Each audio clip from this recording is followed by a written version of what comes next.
which is open your Spotify. What's the last thing you listen to? Oh, okay. I like that. So my Spotify will be undoubtedly a bunch of synthwave. Okay. So the last track is, I don't even know all this, but I'll tell you what's going to come through when I press play. Oh, okay. So very, very synthwavy. Yeah. It's just my Discover Weekly. That's all it is. So yeah, that's what I listen to mostly, because if I'm going, I don't know, like to do Asda run or something, or get the kids from school, Discover Weekly and podcasts. I tell you what, the last couple of weeks, my Discover Weekly it's not been very good. It's picking up this week, but last week was just like how we felt like swearing. Oh, we okay? all of the worst words are fine. Well, not all of them. It was shit track. It was just, it was terrible. But this is Ferrus Melek. Oh. Never heard of that one before, that artist before, but the iron something, wouldn't it? Yeah, that's like, I can see myself getting in the Asda car park, ripping the handbrake up, and burnouts, and this is playing in the background. Smoke coming out the tires, the milk's falling out the back seat, and then it's like, then you wake up and it's like, what have I just done? Why am I in prison? My Asda car park, I don't think I have any Asda. I'm more of a co-op guy, which I don't know what that says about me. Although the co-op that's fine. Yeah, the co-op near me is really terrible. I was saying to a guest not long ago, like, I walked in, bought a drink, and I was with my friend, just like a bottle of iced tea or something. And then I walked back out, and then he was still in, so I walked back into the shop with my drink. I was drinking it. And then as we went to leave, the security guard saw me walk out. Obviously, I hadn't paid for it, because I bought it when I was last in. He went, "Have you paid for that?" Yeah. And I just went, "Yeah." And then he just went, "All right," and just let me go. I was like, "You're the worst security guard ever." He's probably more confused because you're buying iced tea, mate. And I was asking if you're based in the UK. Iced tea is a very US thing, isn't it? But I mean, I guess it's been getting traction over here, shall we say? But yeah, so you're an iced tea guy. I have always been. Yeah, it was like a holiday drink, and then I don't know, but I feel like it's one of those ones where the flavor's not that strong, but it's full of sugar, and you're like, how have you achieved such a what's it like? Quite a mellow flavor with the amount of sugar you put in. It's like yeah. I don't know. I'm normally I don't have any smart segues from this whatsoever. I saw something, apparently Fanta orange. Apparently in America, it's like orange. Like the color orange. Right. Whereas obviously, it's just, which I guess they get a lot more shit in their food. Basically, I think they get a lot more kind of additives and stuff. Fanta orange is slightly orange over here, though. The color, no, it's not like black or anything, is it? No, but it's like a yellow. I don't drink it a lot, but. Yeah, I don't know. Apparently, well, if you go to Europe, like the Fanta orange is like orange colored, like as in like. Okay. I don't know. Yeah, so in the US, it's like the saturation and sugar, everything's just dialed up a little bit for the palate. Yeah. Are you particularly well traveled? Well, I used to live in Los Angeles until like my mid-teenage days, but it was always like 6 months there, 2-3 months back. It was like traveling back and forwards. But the last couple of years, I'm kind of feeling like, apart from like the occasional holiday to like Turkey and a couple of places like that, not really. I haven't really, like, I spent so much time in the US and so many flights back and forward. Once I kind of got out of the music industry, I was like, all right, I don't want to step on a plane for like another 20 years. And I literally didn't. I was like, no more flying, no holidays, nothing. Yeah. That's it. I'm done with flying. But now I'm fine. Like I'm fine. Yeah, because I was, looking just a quick look at your, even on just like a passing view at your sort of all the stuff you're doing. It seemed like you're juggling a lot of things, and one of my kind of questions was, just on the theme of how you find. I had a couple of questions about this. So one, kind of about how you just generally balance all the stuff you're doing, because I could. On the one hand, I could see that being quite a challenge, but then they always say that it's better to be busy, right, than not. And then also how you kind of stay productive and stay on top of it. So I guess it's a double-edged sword. Like, how do you balance it, but then also how do you stay productive in the time that you are actually working as well? Yeah, no, it is a good question. For me, I have a very obsessive personality. So anything that I'm in, I'm just like completely all in. So, you know, it doesn't matter if it's playing guitar. When I returned to playing the guitar after such a break, it was like back to 10 hours a day, you know, a lot of hours. And then it shifted to like other things. And now, obviously, the big focus is my software company, Polychrome DSP. So I think if you find things that you're like obsessed in and you absolutely love them, then you just don't feel like you're working, and it just like, you know, it's, you know, because I've been on the other side of the scale where when I first returned to the music industry in 2017, I was running a large music store at that time, and it was like being a store manager in a retail environment, plus returning to the music industry, and suddenly getting, you know, endorsements with different brands and playing 8, 9, 10 hours, as well as having a family. And then eventually, you know, after a little while of being back in the music industry, that became my full-time thing. And then suddenly, just because music was my full-time thing, I felt like I had 50 hours a day, you know, because like I was so used to getting up, taking kids to school, running a music store and having responsibilities there, then doing my music thing. It was like, you know, it was like suddenly, oh wow. But, you know, even in that time period, I still got an album out, and I, you know, went to NAMM and did all these different things and kind of start to establish myself back in the industry. So I think it's just, you know, it's, if you're really into something like making music, guitar playing, it doesn't feel like it's a sort of chore, and it doesn't really grind you down in the same way. And, you know, I think for me, it's like, as long as you have that's the main thing, you know, because my attention does like just jitter around. So one thing I would do is like, I'll prioritize certain things like heavily to things that's really like, that's something that I'm really into right now.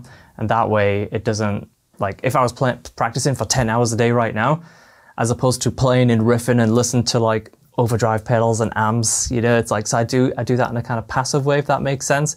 So if I'm practicing, I'll record a song and record a solo that I find really, really challenging, and that is like my practice. But the byproduct of that practice is I've also got a song and something to go with it, and then I'll have to relearn that song, and it's like practice again. So that's like my approach is to like managing time, and also like kind of like still maintaining to play at a high level, or trying to keep getting better all the time. Totally long-winded question. That's the whole point. The whole point of the conversation. Yeah. Because the thing I feel somewhat lucky in some ways, and I feel like there are a lot of musicians who maybe it's something to recognize, is that I feel somewhat lucky in that I've found something that I'm passionate about. And there are a lot of people, particularly my age, who like they just don't have like loads of my friends just they have jobs that they quite like and they sort of enjoy doing them, but even just on a hobby kind of level, they don't really have much that they're excited about. And how do you think you go about finding something that you are passionate about if you don't have that kind of pursuit? And I mean, this could apply even to musicians who want to just pursue other things in life as well, you know. How do you find that kind of... I think you just got to keep experimenting, keep trying things, and also just not listen to too many people, you know. I've always been the type of guy that I'll do things that maybe people don't think is the best thing initially, and it's like you have to have that kind of confidence and foresight into what you think could be something great long term. And it just means, you know, it could be something really, really simple. Like you could let's say want to get really, really good at video editing and making, you know, sick 20-second videos, which actually, funnily enough, that's how I cut my teeth in video editing, was Instagram, making short form content. And I was a terrible video editor. But I really, really liked video editing. I used to edit like videos of cars and just non-music stuff back in my, before 2017, before returning to the music industry. And even though I was editing a lot, I was still absolutely terrible until I started doing it, you know, like daily for Instagram. And then my video editing chops got better and better. So even if it's something like that, I think it's just identifying something that you think, hey, if I got really good at that, I could make some really, really cool things. And I guess that could apply to many, many different things. And I think with the crazy tools, you know, if you look at like TikTok and Instagram, it just having a phone, the crazy creative stuff that you can do these days versus even just like 10 years ago is like insane. So finding something that could be your new niche or your new sort of favorite pastime, side hustle, whatever you're going to do with it, there's so many different ways of kind of getting there these days. It's just, you know, it's just about kind of trying different things and seeing what sticks. And if something doesn't work, that's all right, you know. It's better to try things and to fail than to never try at all, you know. It's just, you're not going to have that regret that then, you know, sitting and, you know, when you got legs that just don't want to kind of go left and right anymore. It's like, I should have tried that. I should have tried that. I should have done burnouts in the Asda car park and, you know. But, yeah, top of the list. So just going for things, yeah, and trying and just don't be put off, you know, if something doesn't work. Yeah, I think the thing that I've been working on my singing a lot, and I've done it so on and off for the last like few years, and I think part of it is just it's like having that faith to keep going. Even like I know I sound kind of all right now, probably passable, you know. Maybe I might be being hard on myself, I don't know, but it's so easy to stop when you don't get those results straight away. I heard someone saying recently that everyone kind of cheers you on at the beginning and at the end of the process, but there's not really anyone there in the middle to, you know, like people are like, oh, that's cool, you're starting that. And then when you get really good at it, everyone obviously is interested. Yeah. But that middle part where you're just, you know, where you're just figuring things out, it's like there's no, you know, apart from maybe your parents and your close friends, no one's like, you don't, and even mentally, you don't have that kind of, that beginner phase, and you don't have that, I'm an expert at this. And that's quite a long phase, that middle part, I find. Yeah, absolutely. That's so true. And it's during that middle period that you're talking about that you really need that self-belief and the confidence that, hey, the time that I'm investing in this is going to be worth it in the end. If nothing more than I'm going to get so much satisfaction from it.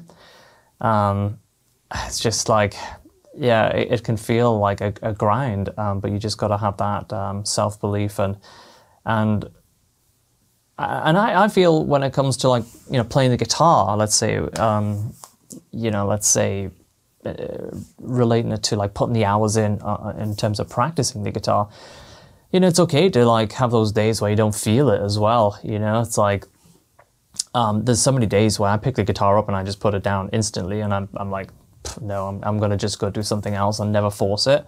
And I think it's the same with, you know, the stuff that we're kind of hypothetically talking about. It's like, it's all right to have those off days and not, you know, you don't want to let those days kind of spill over to the next day because, you know, the next day you're going to start afresh and you're going to feel a completely different vibe when you pick up your guitar if you're going to practice. Yeah. So, yeah. So like when you talked about kind of your time sort of in and out of the music industry. When it came to kind of making a sort of decision to, because I can't remember when it would have been. I think I first saw your stuff pop up when you posted a lot of throwback things to when you were younger, sort of playing. Those are the first kind of videos I think I saw of you, and then I sort of followed you since. And was there a sense maybe of like, without sounding too deep and philosophical, something being a bit missing, having stepped out, and then was there a sense of that when you thought I want to really dive back into the music industry? Because you were talking about sort of taking time away from it. Did it feel like there was something missing that you wanted to really pursue that maybe made you sort of make that step? No, I think for me it was just that I did so much as a kid that it kind of got to the point where by the time I got to my early teens and I was doing normal stuff when I returned back to my hometown in Newcastle, that stuff started to feel like fun as opposed to the touring and doing all the stuff with Vi and Satriani and that, you know. It was like having a flight back to LA to do all that stuff suddenly was like, oh, here we go again. Because at this point, by the time I'm like 13, 14, or near that time, I've maybe been to the States like 30, 40 times, you know, and it's like, it was just grueling, you know, and plus there wasn't the entertainment on flights like there is these days, you know. It's like 12 hours to like Los Angeles felt like, you know, a lifetime as a kid. But I've always had that personality where it's like very much on or off. And, you know, in terms of just the exit from the music industry, it was very much, I got into rap, I got into hip hop, I got into like drum and bass, and then the guitar really had no place in that kind of music. And I tried to make it fit, it just didn't work, and there wasn't the tools like, you know, Ableton and whatever we have now, whatever DAW you use. So it was just, there was no good fit for guitar, and then it just, the guitar got dropped overnight, and I just so happened to start getting into doing normal teenage things, hanging out and playing games, Laser Quest and all kinds of silly stuff. And then, you know, in terms of fast forward into getting back into playing, the reason I got back into playing, it wasn't because I thought that I missed out during that period, because there was actually lots of opportunities during my period that I was away from guitar to get back involved in the guitar scene in quite a big way. And lots of big bands, you know, had asked about me and if I would be up for doing something with them. And most of the time it was just like, I'm not playing. It's, you know, even if I picked up the guitar, you know, when you take that much time away from playing, your mechanics, your motors, everything, it's hard work. You feel like you're playing like this, you know. It was just awful.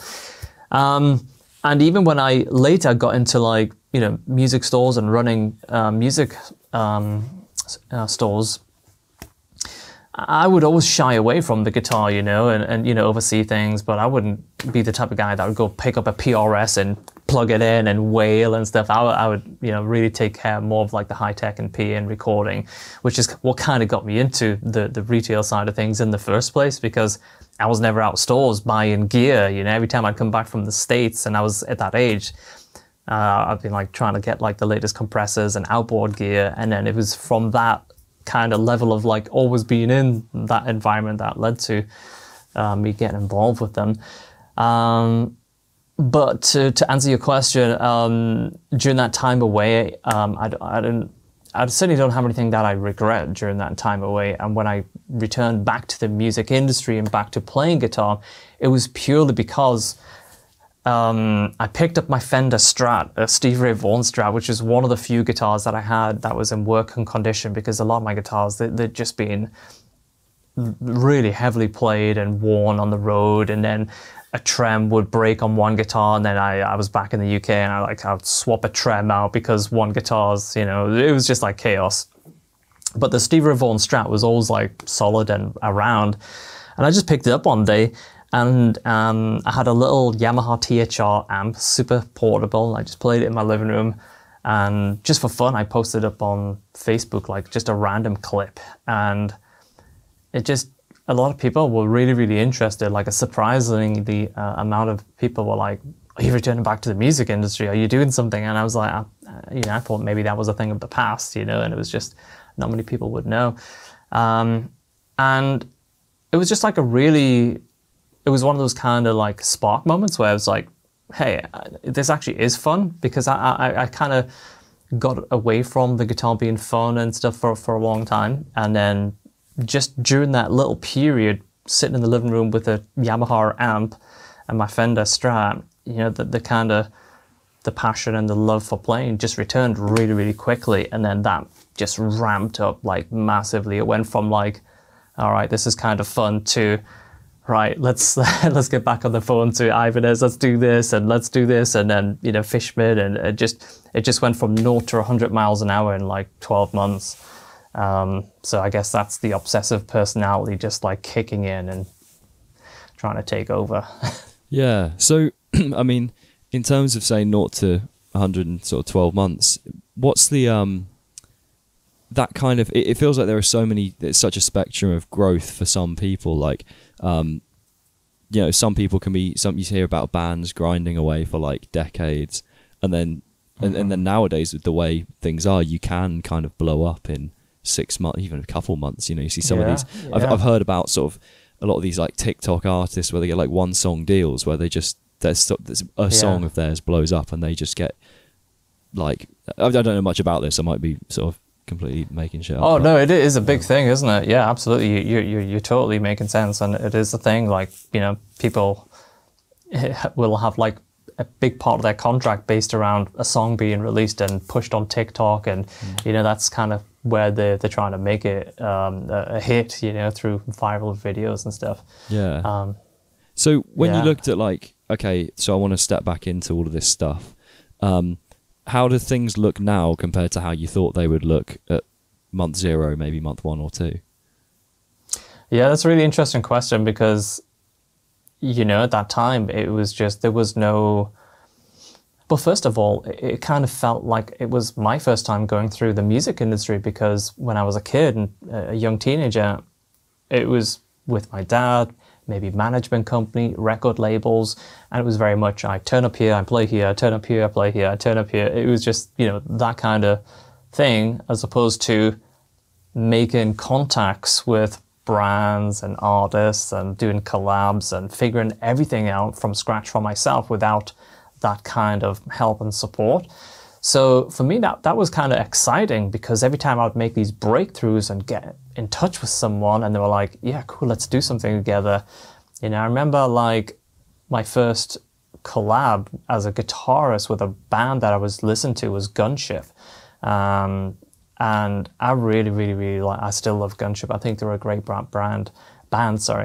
And, you know, just doing things like that for the first time by myself without management or my dad making that connection was like, oh, that's so cool. And now I'm like playing on one of their tracks, you know?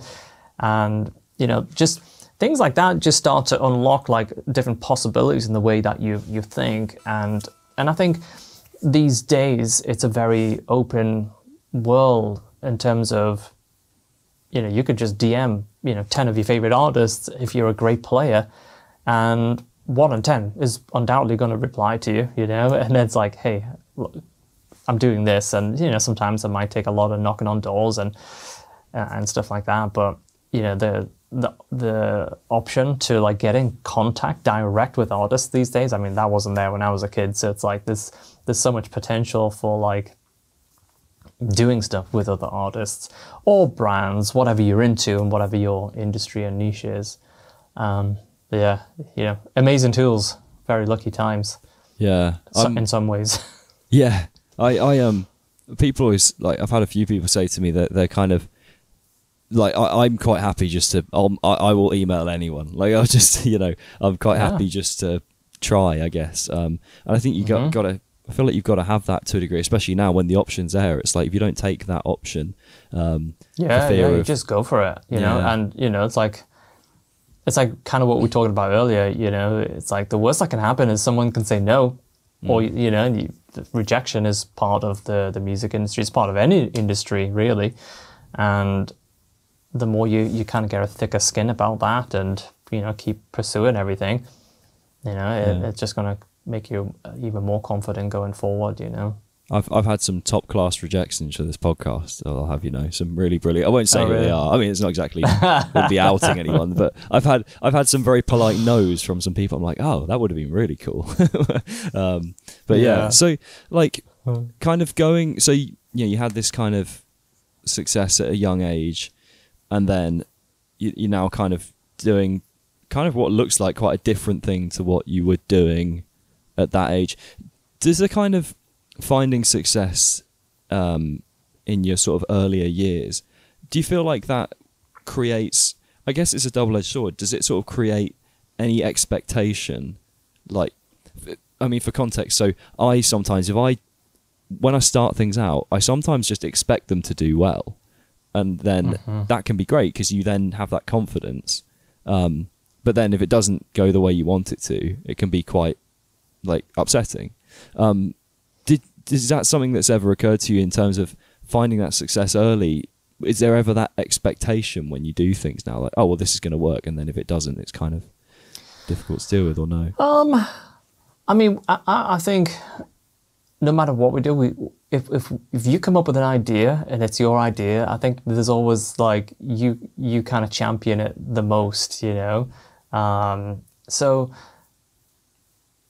I think for me personally, like, I've kind of pivoted so much in terms of like now I have no interest in doing live shows and stuff like that. So I've always kind of pivoted to things that I think that I could commit to and kind of do well, you know, if I really, really try hard. So it's a difficult one, isn't it? Because like I guess I could try and do live stuff, and then I don't know what size venue I'd be able to play, but that's not where my passion is, and I wouldn't push down that route.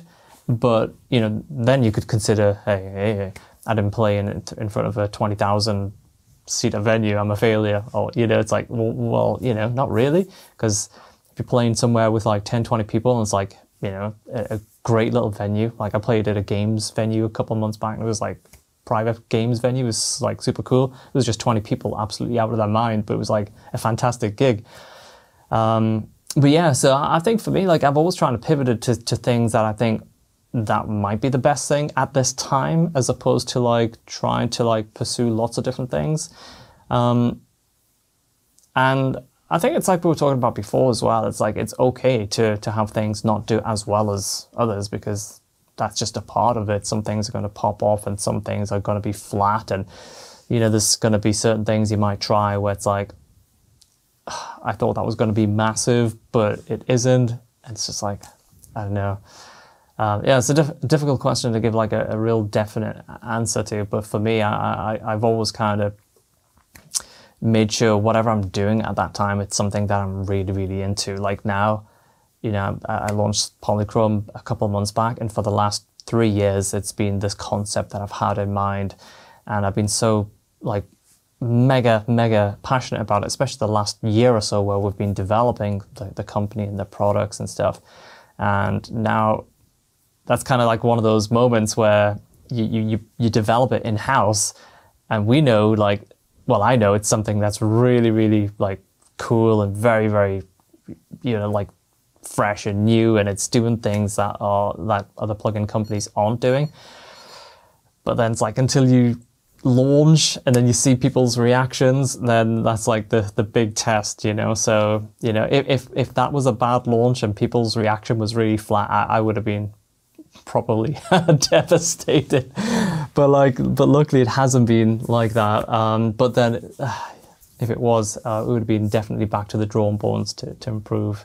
But yeah, but it's been good. Yeah. So with that, how much do you feel like you kind of, yeah, when it comes to choosing these kind of routes to whatever your sort of definition of success is, how much do you make that decision based on your own feeling towards it versus the sort of external stuff in terms of, you know, the numbers and the stats and things that you see from other people? Like, how much do they influence your decision? I mean, like, for context, I know, for example, I chatted to Nick Nocturnal not so long ago, and he, have you seen, I assume you've maybe seen his stuff? Yeah. And he, you know, I know he's very responsive to what does well, not in a sort of numbers way, but just because he wants to give people what they want, essentially, from, you know, based around what he does.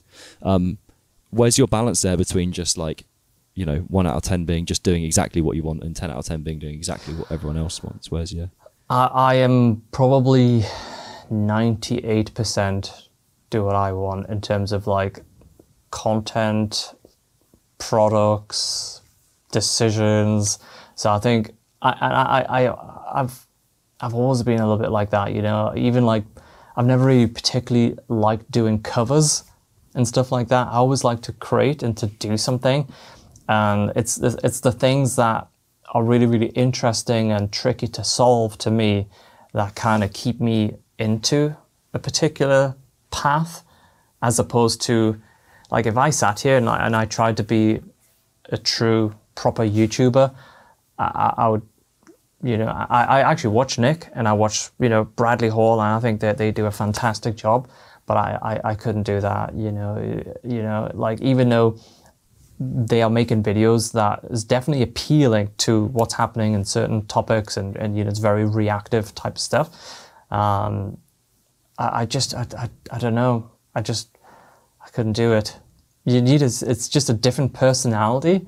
So I'm very much like, I'm going to do this and hopefully will appeal to this target audience, and it might be more like a smaller audience. So we, you know, like School of McRock, for example. That was one of those products where it's like, okay, I'm playing all these licks on Instagram. People want to learn that sort of stuff, you know. And then it's like all these guitar companies were asking me to do lesson courses and packs and all that stuff for them. And I was like, you know, that might be fun for like 3 months, but what happens when I want to pivot and do like a lesson on production or my guitar tones or something different? I'm like, I can't get, you know, JTC or someone back on the phone and say, I've got this idea for 3 lessons. So it's like, all right, you know, forget that. Let's make our own platform. And we made School of McRock, and then it was like for lessons, but occasionally it'll go into like different types of stuff, production and guitar and other stuff. But fundamentally, it's guitar lick breakdowns with all of the insights. But that is one of those products where it's like the more difficult route to choose, because it's not instant and you have to invest all the time, all of the lessons, all the content, all the editing, and partner up with somebody that's a, you know, great web developer, and then build it and then launch it and then just see what happens. Like, oh, but I enjoy the challenge, you know, when it comes to things like that. So that's why I'm like 98% do what I think, you know, I'll be really, really personally like 100% in. And then, you know, obviously I do listen to other people. But I generally don't let that sway my decisions too much. So I'm a little bit stubborn in that regard. But I do take advice, obviously. You know, I'm not like I don't just put my helmet on and go, no, I don't want to hear it.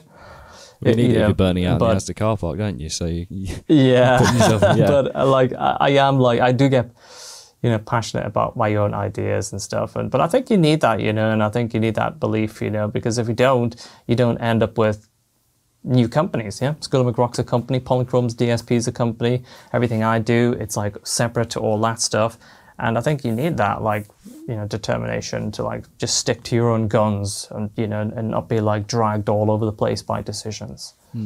What do you think across the companies that you have, and then also just with your own kind of profile as yourself, what do you think it is? Do you have something in mind that is like your, you know, I don't want to say your USP, it's getting very businessy in that sort of, you know, but I guess that is, you know, you can look at it like that. Do you think there's anything that you know, like a theme that ties all of that together that you say, okay, that's distinctly me, that is that stamp across all of these things?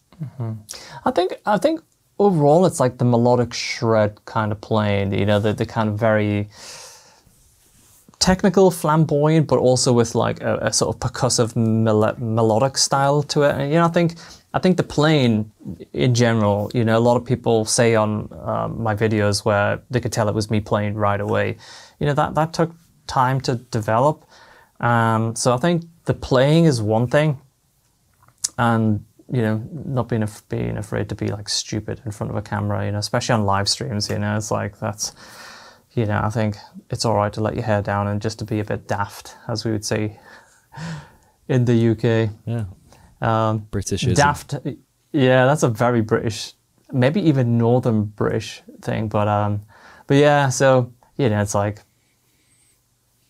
you know, I think it's okay to let your guard down and be a bit silly with things. But I think, you know, the shred melodic shred is definitely something maybe I'm probably more known for. And I guess that maybe comes a little bit more from McRocklin Hutch, you know, the synthwave band that I have, Shredwave, where it's like, good name. There's a lot of that in the tracks. Yeah, Shredwave. Yeah, that's a good. Yeah, I'm trying to think of any other British. I'm sure I've had this conversation with what other British phrases. I think British insults are the best. I think you can just. Oh yeah. You can get so much more behind them, and I don't know why. I don't know what it. I think it's the accent, maybe. Particularly Northern, actually. Yeah. I kind of envy the Northern accents. Yeah. Well, not the Northern. There's a lot of Northern accents, but, you know. Oh, totally. You should have seen, like, when me and my dad started going to the States for the first time. Like, when I was a kid, I had a heavy, thick Geordie accent, and I was, like, really high-pitched, and I was talk really, really quiet. And then my dad's Scottish, and he has a really thick, heavy Scottish accent. And there was a time where everything kind of blew up, and I was doing TV in the UK, and then suddenly it went to the US to do TV, and that was a different ball game entirely.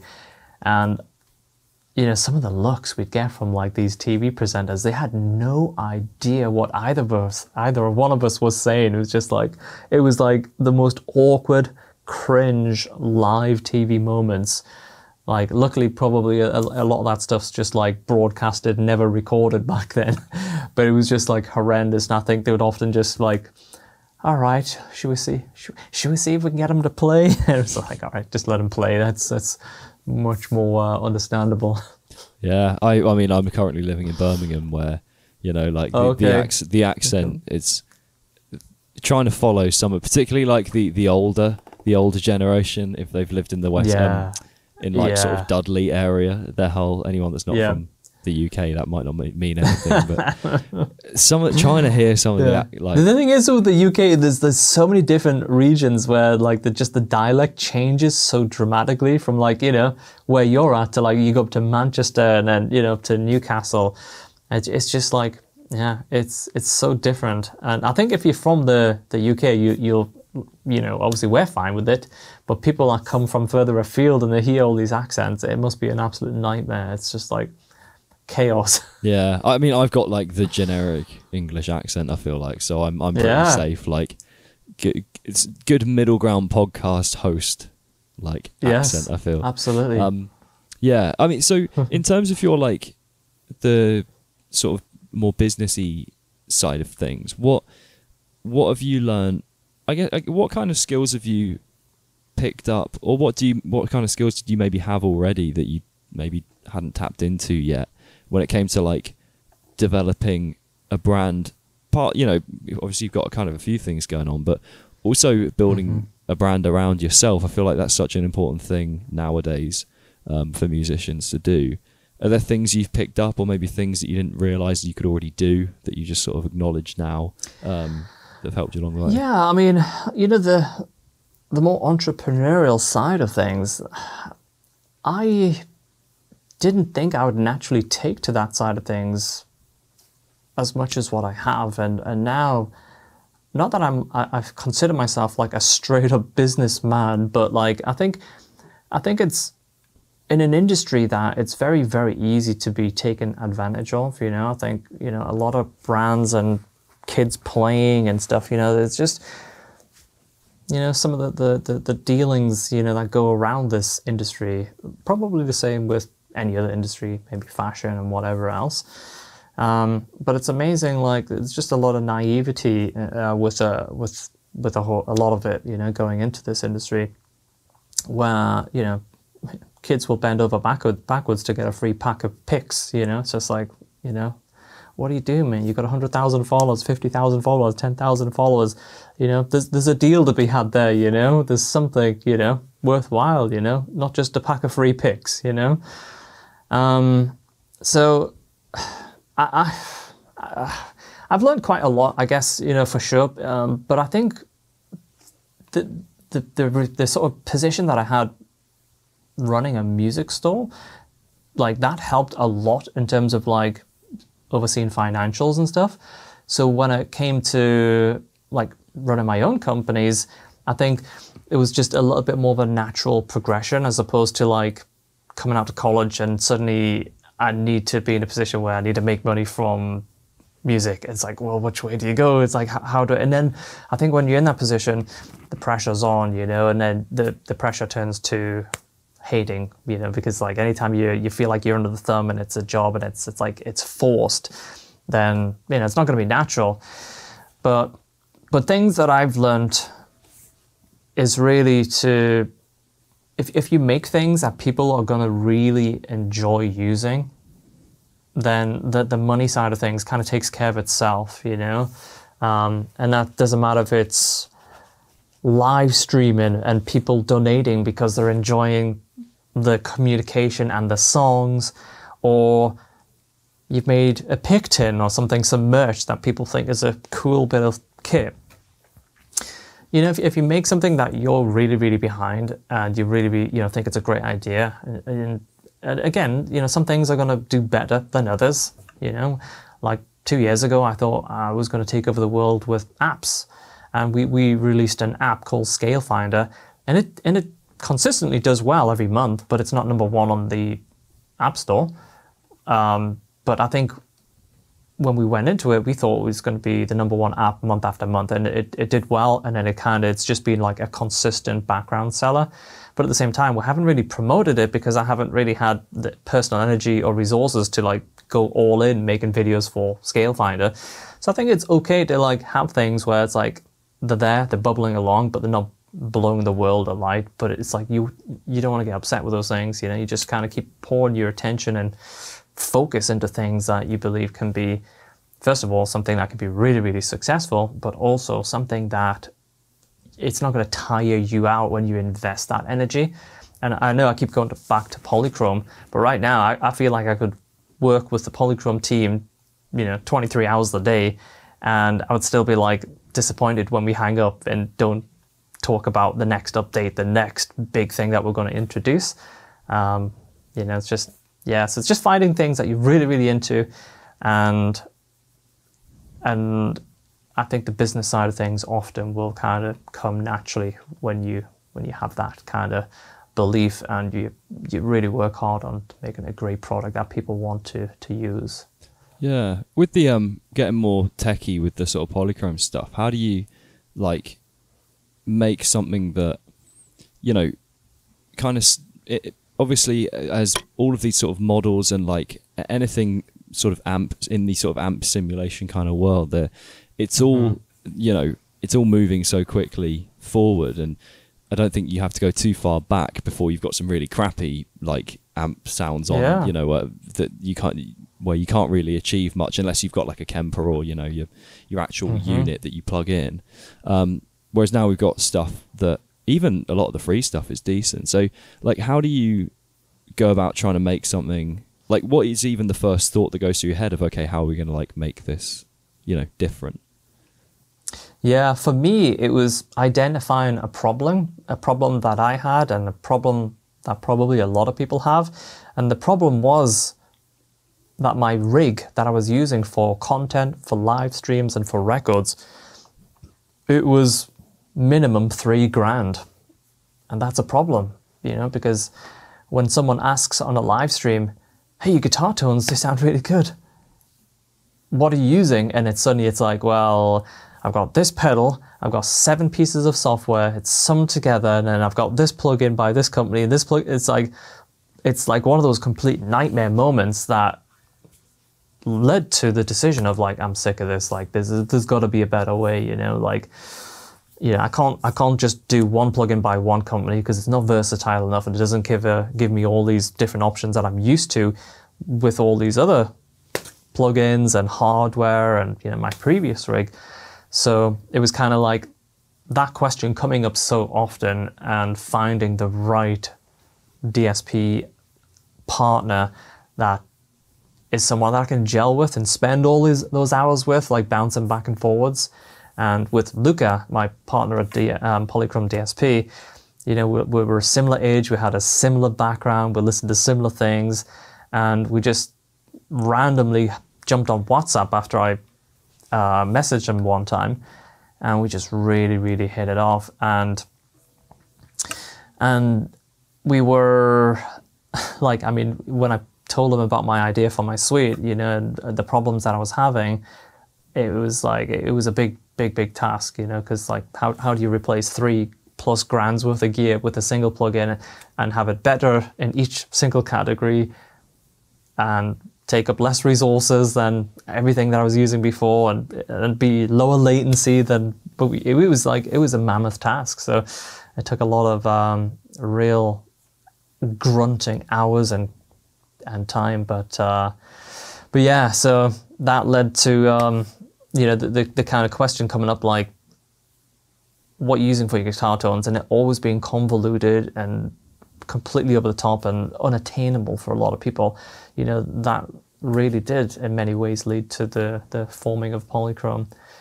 So I think it's just, to go back to the question, it's always good to like identify problems and think about solutions and that's what I do a lot, you know, in terms of like, these people are talking about this a lot, and then you kind of research the options and then see if there's something there that could be like a really, really cool fit to solve problems. Yeah. So like when you've kind of decided to embark on these different things, and you've got kind of, it sounds like fingers in lots of different pies kind of situation. How is your kind of the way you value time? How has that kind of changed? And then how do you find time for, you know, things outside of, you know, things like family and friends? How do you kind of balance that time as well? Yeah. I mean, that is the good thing about being solely independent, you know, where last month I had pretty much most of the month not off because I was streaming and doing, you know, very sporadic pieces of content. But for the most part, you know, streaming it can be work, but it's also, you know, sitting kind of here and gear and playing. It's kind of, it doesn't feel like work, you know. It feels like we're connecting with people that we know, and we've got some amazing people in the community that's like friends. So when you kind of get that independence, then you have that flexibility. And for me, you know, sometimes I'll not do anything until like 7, 8 o'clock at night, but I'll work through to 2 in the morning, and then the next day I'll start early but finish late, and then for a couple of days I might do very, very little. I might be like, you know, catching up on emails. So I think it's good to not kind of get too overwhelmed. I mean, you know, I always think I could always do more, but I always do try and keep that balance where I do look forward to coming in this room, for example, and not feeling like, here we go again, it's another room, the curtains are shut and the lights are on. It's like, you know, and I don't kind of overdo it, you know. I don't try and make a YouTube video every day, you know, but I think it is good to sometimes go all in on something, you know. Like back in 2017, I went all in on Instagram for maybe a year. But there was a reason why I had to do that, because I had no followers. I started Instagram, I had 0 followers, right? It wasn't like I was given an account with 100,000 followers, like I had to earn that. So that meant going all in on Instagram for a period. And, you know, I went all in at a time that the Instagram was kind of, it wasn't as saturated as it is now. And I identified a certain style of video that would exploit the hell out of the algorithm. And if I got 6 million views a month, bang, you'd get 30,000 followers that month. And I did that for a year. And then that's how I kind of like grew my Instagram. So I think it's all right to go all in on some things for like a time period, but then it's all right to like just, you know, take a step back. And if you're not overly reliant on something, like if I had to come in here and work hard for YouTube AdSense money, that would be pressure. And then I don't think it would be that long before I'd say, I'm like, screw this. I'm going to get a job doing something non-music related, you know, because it would knock on to your love of playing guitar, for example, you know, because you're feeling that pressure. So it's a real fine balance. It's a difficult one to manage. But I think you just have to listen to yourself, you know, and if it feels like it's a job, you know, it's okay. Just, you know, take some time and just prioritize everything. Yeah, it's a very fine balance.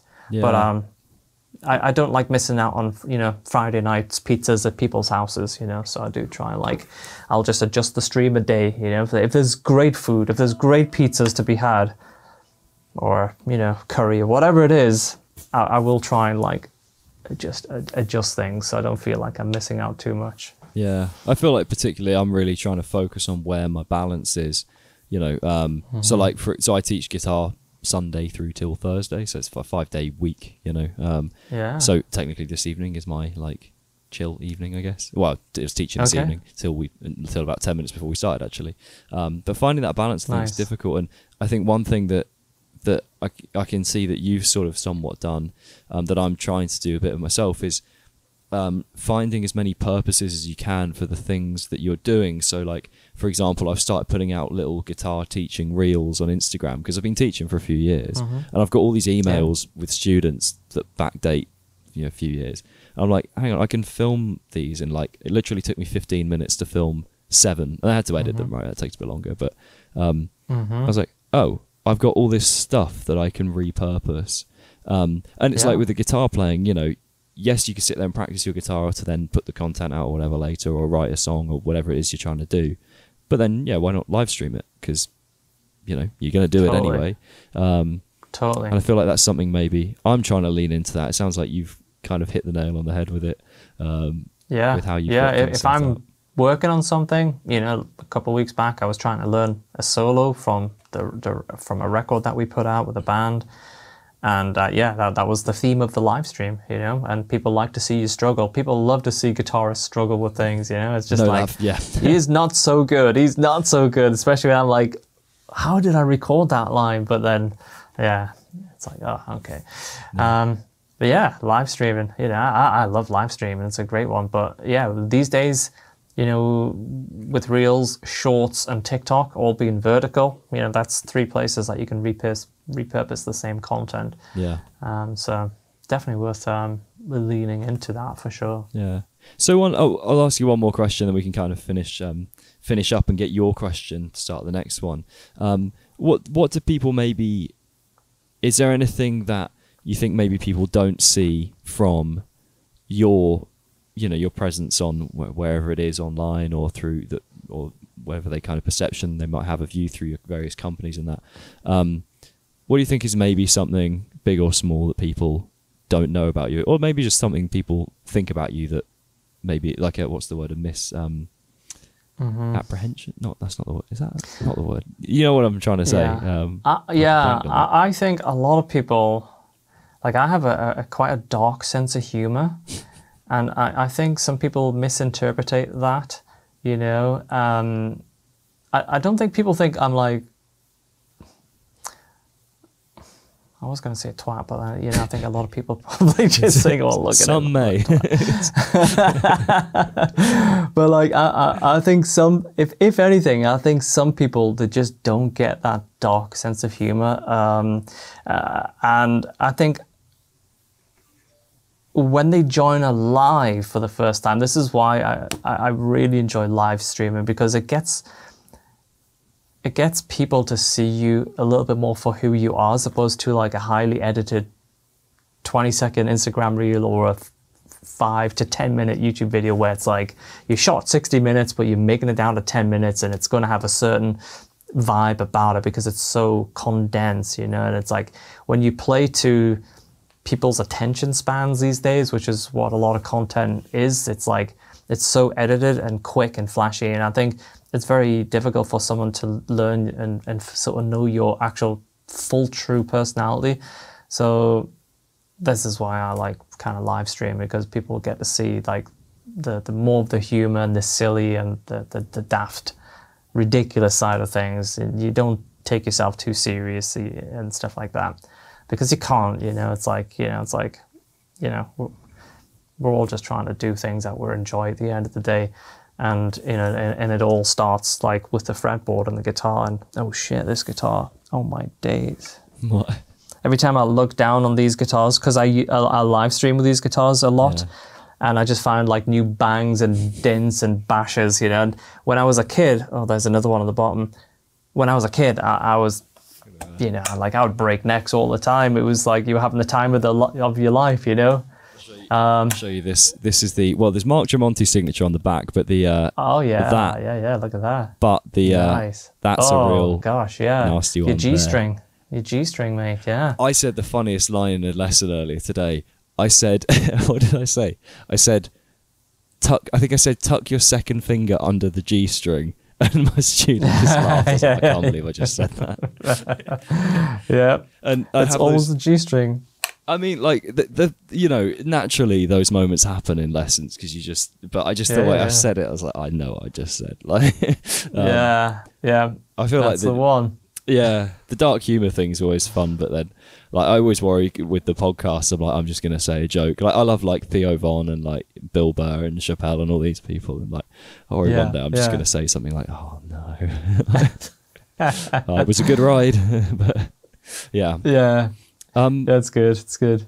Cool. So, if we could get a question to open the next podcast, Okay. You can. I'm going to ask, what do you think is the future of guitar tones? You know, we've been through amps, modelers, software, combinations of hybrid, all sorts of stuff.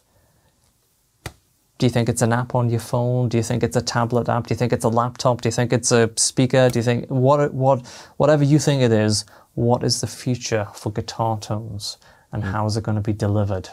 Yeah, maybe just get wired into your head. That's probably next, isn't it? I'll be up for that. Yeah, yeah. Just guitar. It's just that people sat in silence in a room, just hearing guitars in their head. Yeah. Just turn the gain up with the right ear. Yeah. You just see someone's left ear is like bright red. You're like, what are you? Yeah. He's definitely ripping some monster riffs. Yeah.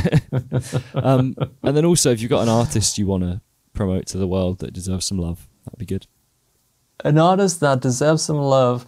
I'm gonna go with a guy called D. Rich, because D. Rich is probably at this very moment, maybe isn't a guitarist that many people have heard of, but he is really, really a talented guitarist from up in Scotland, and he was a member of School of McRocklin, or still is, and we had this solo challenge where, gosh, I don't even know how many entries played over the same backing track, and we had some amazing entries, and then I heard D. Rich's, and I was like, oh my god, like this guy, I don't even want to play guitar right now. I'm like, but like, you know, in the best possible way. He was just so talented, so good, and he just delivered some killer lines, and so much so that we invited him to play on the McRocklin and Hutch album. So we had like collabs with Jordan Rudess, Michelangelo, and Angel Vivaldi. So we had some killer players, and then we had D. Rich on there as well to complete the lineup, and he just stood his ground really, really well. And he's just one of those cool guys, great demeanor, knows he can play, but like is super modest. And I think when he starts making music, delivering music, I think he's going to do really, really well. And I'm looking forward to some time in the future where I can go on Spotify and put my Discovery Weekly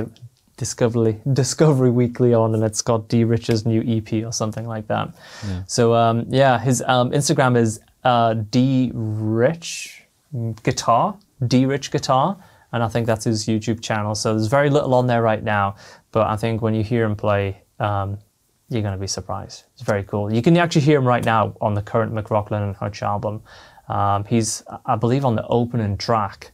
So we kind of set the scene. The whole track goes like dims down a little bit, and then he comes in with this trem bar, and then he just goes off like tearing it up. So if you listen to the Press Start album by McRocklin and Hutch, the first track on it, you'll hear him play, and it's like, it's one of those moments where you go, oh, what the hell? That was just, yeah. I mean, every time, yeah. It's called Rude, right? Yeah. It's right here. Do you want to hear a little? Go on then, yeah.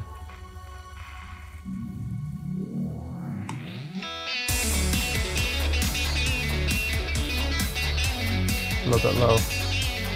Is that super loud? No, it's about right.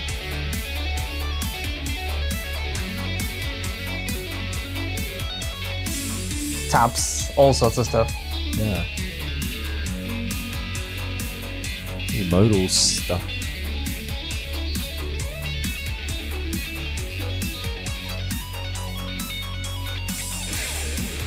And then it goes into us. Yeah, but yeah, super talented, super cool guy. What more can you want in a guitarist? Yeah. So there we go. Wicked. If you got anything you want to sort of promote to the world to finish up, feel free. Well, I mean, everything that I do, you can take a free trial of. So, you know, if you want to check out some lessons, you can take a free trial on schoolofmcrock.com. If you want to try my Polychrome DSP software, which is what I use for all my guitar tones. You know, speaking of tones, like to give you 10 seconds of guitar tones. Thought it was going to be heavy tone, but like Polychrome will do everything from like cleans,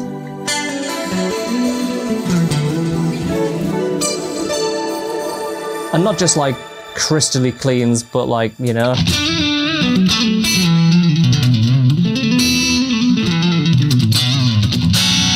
Spankly sort of cleans like that.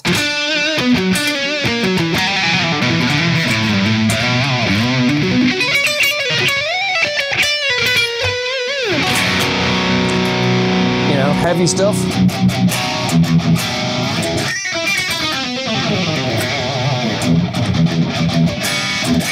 Everything, you know, you kind of full shred.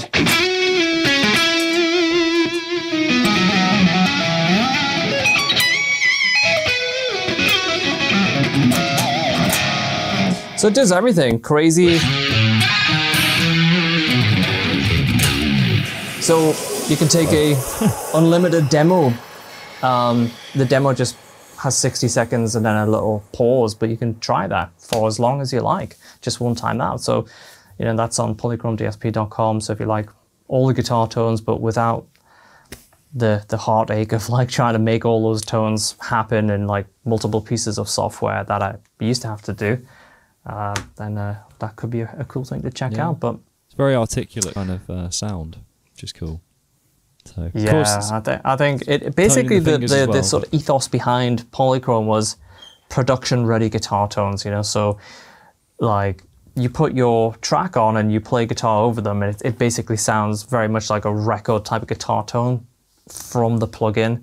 So you don't need to have like an engineering background, you know, because a lot of the time, like when companies try to do uber true to life is sometimes not the best approach, because you know, if you're trying to model one specific amp and make it exactly like that amp, well, the issue is like a top engineering band with a top producer, they're going to take that amp, they're going to put it in the studio, they're going to put an expensive array of mics on it, then they're going to take it into the board, they're going to EQ it, they're going to do loads of processing to the tone.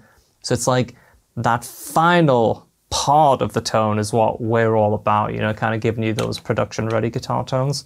So you just drop them into your track, and you know, we have like over 400 presets, and every update there's like crazy amounts of presets being added. Like we launched with 350 presets, and then now 2 months later we have 3 updates and over 400 presets. And because it's the same software I'm using for my live streams and records and everything, the presets just keep getting added, and it's really cool because that's free stuff, you know. So you buy the plugin once and you keep getting new stuff, and we've got like 4 major amazing things coming to the suite, even though it's like properly stacked and already very, very feature rich. So yeah, it's really exciting. I love stuff like that, where it's like you buy something and then 3 months down the line you get something that is like a brand new thing that you didn't have back then. It's like people should do that more often, I think. Yeah Awesome. Yeah, that's as good as the playing is as good an advert as any as well. So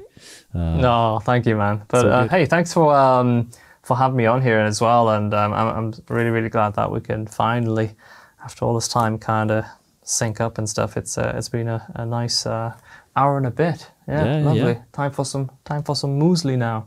Yeah, some flakes. I won't be joining you with that, but yeah. But thank you very much, man. My pleasure.